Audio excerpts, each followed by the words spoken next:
अथ ब्रवीद भीमसेनम कुन्तीपुत्रो युधिष्ठिरः नकुलः सहदेवश्च बीभत्सुश्च परन्तप चिरं गतस्तोय हेतोर्न चागच्छन्ति भारत तांश्चैवानय भद्रं ते पानीयं च त्वमानय। तब कुंती कुमार युधिष्ठिर ने भीमसेन से कहा, परंतप भरत नंदन, नकुल, सहदेव और अर्जुन को पानी के लिए गए बहुत देर हो गई, वे अभी तक नहीं आ रहे हैं। तुम्हारा कल्याण हो, तुम जाकर उन्हें बुला लाओ और पानी भी ले आओ। भीमसेन तथे कृत्वा तम देशं प्रत्यपद्यत यत्र ते पुरुषव्याघ्रा भ्रातरोश्च निपातिताः तान् दृष्ट्वा दुःखितो भीमतृष्या च प्रपीडितः। तब भीमसेन बहुत अच्छा कहकर उस स्थान पर गए जहाँ वे पुरुष सिंह तीनों भाई पृथ्वी पर पड़े थे। उन्हें उस अवस्था में देखकर भीमसेन को बड़ा दुख हुआ। इधर प्यास भी उन्हें बहुत कष्ट दे रही थी। अमन्यत महाबाहु कर्म तद यक्ष रक्षसां स चिंतयामास तदा योद्धव्यम ध्रुव मध्य वै पाश्यामि तावत पानीयमिति पार्थ विकोदर ततोऽभ्यधावत पानीयम पिपासो पुरुषर्षभ।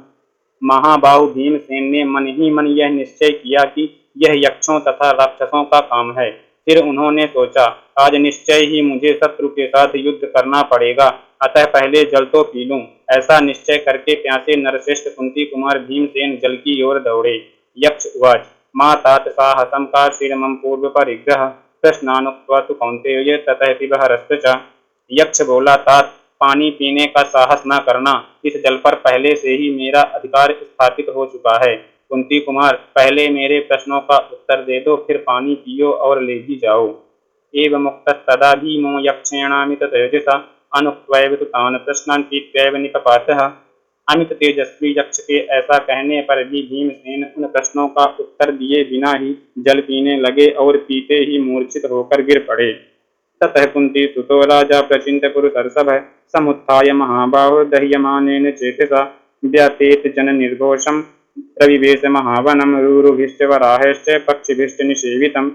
तदनंतर कुंती पुत्र पुरुष रत्न महाबाहु राजा युधिष्ठिर बहुत देर तक सोच विचार करके उठे और जलते हुए हृदय से उन्होंने उस विशाल वन में प्रवेश किया जहाँ मनुष्यों की आवाज तक नहीं सुनाई देती थी। वहाँ रूरु मृग वराह तथा पक्षियों के समुदाय ही निवास करते थे।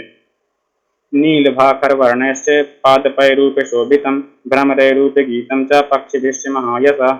नीले रंग के चमकीले वृक्ष उस वन की शोभा बढ़ा रहे थे। भ्रमरों के गुंजन और विहंगों के कलरव से वह वन प्रांत शब्दायमान हो रहा था।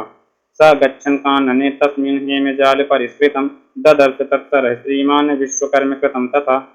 महायशस्वी श्रीमान युधिष्ठिर ने उस वन में विचरण करते हुए उस सरोवर को देखा जो सुनहरे रंग के कुसुम केसरों से विभूषित था। जान पड़ता था साक्षात विश्वकर्मा ने ही उसका निर्माण किया है। उपेतं नलिनीजालैः सिन्धुवारैः सवेतसैः केतकैः करवीरैश्च पिप्पलैश्चैव संवृतं ततो धर्मसुतः श्रीमान् भृत्यदर्शनलालसः श्रामार्तस्तदुपागम्य सरो दृष्ट्वाथ विस्मितः। उस सरोवर का जल कमल की वेलों से आच्छादित हो रहा था और उसके चारों किनारों पर सिंधुवार, बेंत के बड़े करवीर तथा पीपल के वृक्ष उसे घेरे हुए थे। उस समय भाइयों से मिलने के लिए उत्सुक श्रीमान धर्मनंदन युधिष्ठिर थकावट से पीड़ित हो उस सरोवर पर आए और वहां की अवस्था देखकर बड़े विस्मित हुए। इस प्रकार श्री महाभारत वन पर्व के अंतर्गत आरण्य पर्व में नकुल आदि चारों भाइयों के मूर्छित होकर गिरने से संबंध रखने वाला 312वां अध्याय पूरा हुआ।